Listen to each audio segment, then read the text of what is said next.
Buntis ang iyong partner, pero hindi ka sigurado kung ikaw yung ama. Ano ang gagawin mo?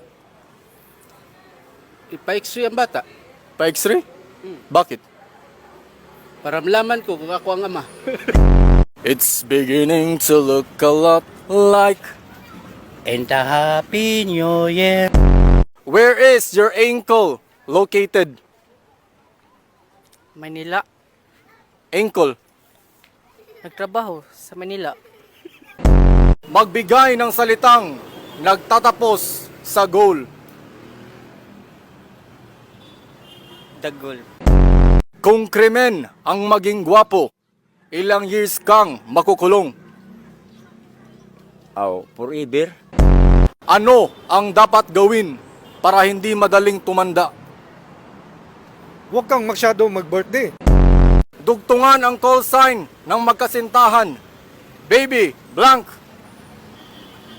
Wipes. Name something na hindi kailangan ng taong kalbo. Ulo. Kung masakit ang iyong ulo, anong gamot ang iinumin mo? Robos.